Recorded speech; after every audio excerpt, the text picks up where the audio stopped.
On ne peut pas venir allumer le feu et après demander à d'autres de venir l'éteindre.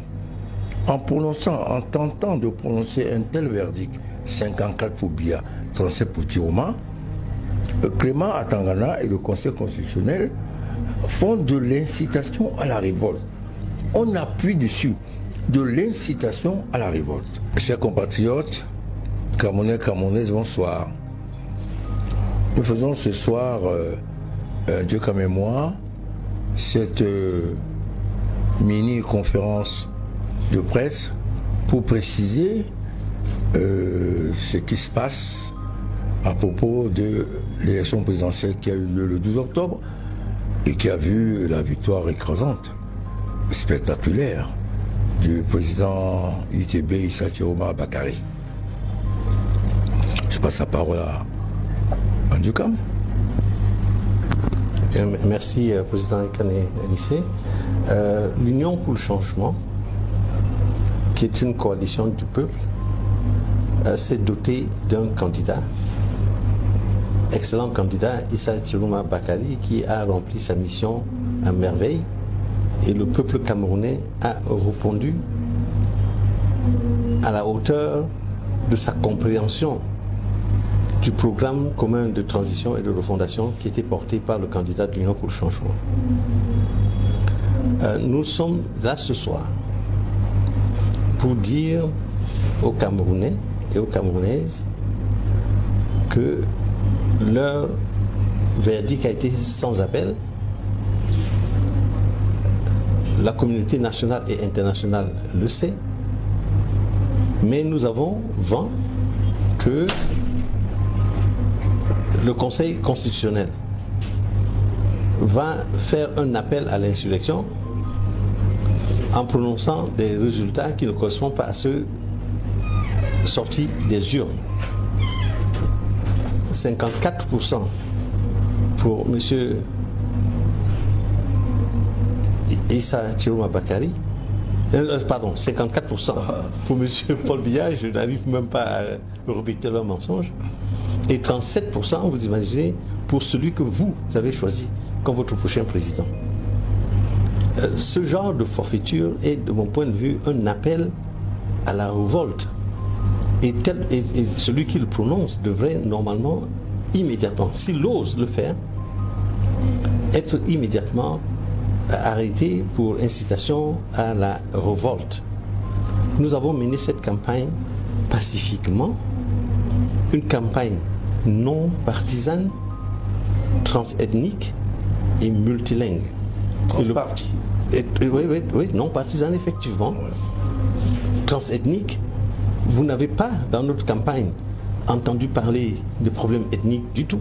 Et le peuple camerounais a répondu du nord au sud, de l'est à l'ouest, dans les 10 régions du pays, en donnant une victoire écrasante à notre candidat.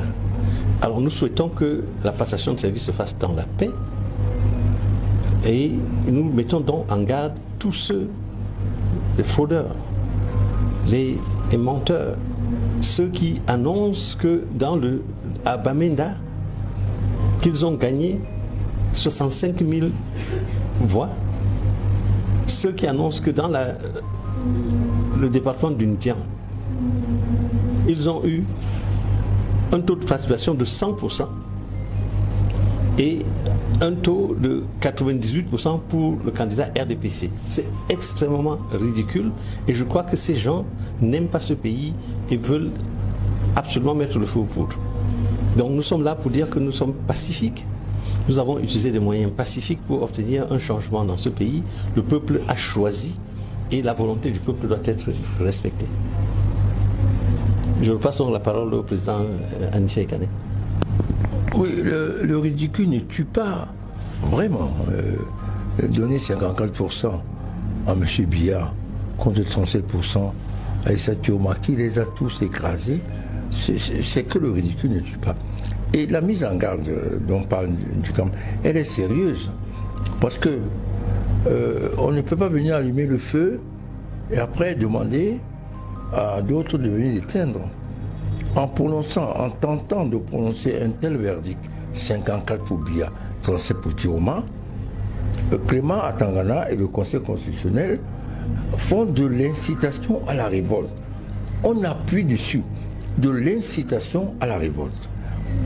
Et si ce pays marchait sur ses deux jambes, une telle proclamation serait suivie par une arrestation, une inculpation, une traduction devant le tribunal militaire, d'après le propre loi. Parce que l'incitation à la révolte, on a traduit au tribunal militaire de paisibles citoyens qui sont seulement sortis pour manifester leur révolte. Et nous comprenons l'exaspération des Camerounais qui s'est traduite par un vote massif pour Issa Chiroma. Et nous comprendrons, on le dit, qu'ils n'acceptent pas un tel verdict et qui se révolte. Le pyromane aurait été Clément Atangana et le Conseil constitutionnel, et nous l'affirmons, nous serons aux côtés du peuple camerounais qui certainement manifestera son mécontentement. Alors on redit encore à Atangana, non m'éclaireurs, faites attention, non m'éclaireurs. Sauf si, et c'est possible avec ces gens-là, vous voulez mettre le Cameroun dans le chaos, dans la désolation, dans les pleurs, dans les victimes, etc. Donc nous vous mettrons en garde, tranquillement, paisiblement, de respecter la volonté populaire. Et plus que par le passé, elle a été explicite, sans discussion, sans contestation. Mais on ne comprend pas qu'après une victoire aussi ample, vous vous cramponniez au pouvoir. Ça fait longtemps que Biya aurait dû adresser ses félicitations à Issa Chiroma Bakary et que le pays avance. Mais au lieu de ça, de ce qu'on en sait, le pouvoir se braque et donne ordre à Atangana de corser la situation en tentant de proclamer Biya vainqueur.